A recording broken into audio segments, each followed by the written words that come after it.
Hi hello ನಮಸ್ಕಾರ. ನಾನು ನಿಮ್ಮ ಪ್ರೀತಿಯ ಲಕ್ಷ್ಮಿ. ಸೊ ಇವತ್ತೇನಪ್ಪ ಅಂದರೆ ಬೆಳಗ್ಗೆ ಎದ್ದು ಫ್ರೆಶ್ ಅಪ್ ಆಗಿ ಟೀ ಕುಡಿಯೋಣ ಅನ್ನಿಸ್ತು. ಅದಕ್ಕೆ ಟೀ ಬಿಸಿ ಮಾಡ್ತಾ ಇದ್ದೆ.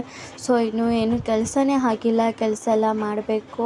ಆಲ್ರೆಡಿ ನಮ್ಮಮ್ಮ ಸ್ವಲ್ಪ ಎಲ್ಲ ಮಾಡಿಕ್ಕಿದ್ರು. ನಾನು ಸ್ವಲ್ಪ ಪಾತ್ರೆ ಟೀ ಕುಡಿದಿರೋದು, ಟಿಫನ್ ತಿಂದಿರೋದೆಲ್ಲ ತೊಳಿಬೇಕಾಗಿತ್ತು. ಅದಕ್ಕೆ ಟೀ ಬಿಸಿ ಆದರೆ ಸಾಕಪ್ಪ, ಟೀ ಕುಡಿಯೋಣ. ನನಗೆ ಬೆಳಗ್ಗೆ ಎದ್ದಿದ ತಕ್ಷಣ ಟೀ ಇಲ್ಲ ಅಂದರೆ ಆವತ್ತಿನ ದಿನವೇ ಹೊರಡಲ್ಲ. ನಿಮಗೆಲ್ಲ ಗೊತ್ತನ್ಸುತ್ತೆ, ಓದ್ಲಾಗಲ್ಲಿ ಹೇಳಿದ್ದೆ ನಾನು, ಟೀ ಅಂದರೆ ನನಗೆ ತುಂಬ ಇಷ್ಟ ಅಂತ. ಟೀ ಜೊತೆ ನಂಗೆ ಬಿಸ್ಕೆಟ್ ಇರಲೇಬೇಕು, ಇಲ್ಲಾಂದರೆ ನಂಗೆ ಟೀ ಕುಡಿಯೋಕ್ಕೆ ಆಗಲ್ಲ. ಬೆಣ್ಣೆ ಬಿಸ್ಕೆಟ್ ಇತ್ತು. ಎಲ್ಲರೂ ಹಂಗೆ ತಿಂತಾರೆ, ನಾನೊಂಥರ ಡಿಫ್ರೆಂಟ್. ನಾನು ಟೀ ಹಚ್ಕೊಂಡು ತಿಂದೆ. ಟೀ ನಮ್ಮ ಅಮ್ಮ ತರಕಾರಿ ಎಲ್ಲ ಬಿಡಿಸ್ತಾಯಿದ್ರು. ಅವರು ಹಾಗಲಕಾಯಿ ಪಲ್ಯ ಮಾಡಿಕೊಡು ಅಂದಿದ್ದಕ್ಕೆ ಹಾಗಲಕಾಯಿ ಪಲ್ಯ ಎಲ್ಲ ಮಾಡ್ತಾಯಿದ್ದೆ. ಬಟ್ ಯಾರಿಗೆಲ್ಲ ಇಷ್ಟ ಹಾಗಲಕಾಯಿ ಪಲ್ಯ?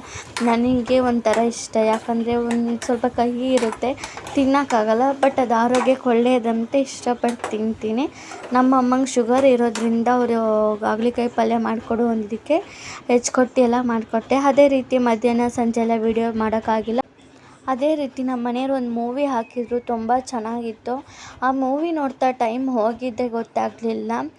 ಈ ಮೂವಿ ನೋಡಬೇಕಂತಲೇ ಈ ವ್ಲಾಗ್ ಇಲ್ಲಿಗೆ ಏನು ಮಾಡ್ತಿದ್ದೀನಿ. ಈ ವಿಡಿಯೋ ನಿಮಗೆ ಇಷ್ಟ ಇದ್ದರೆ ಲೈಕ್ ಮಾಡಿ ಆ್ಯಂಡ್ ಶೇರ್ ಮಾಡಿ, ಕಮೆಂಟ್ಸ್ ಮಾಡೋದು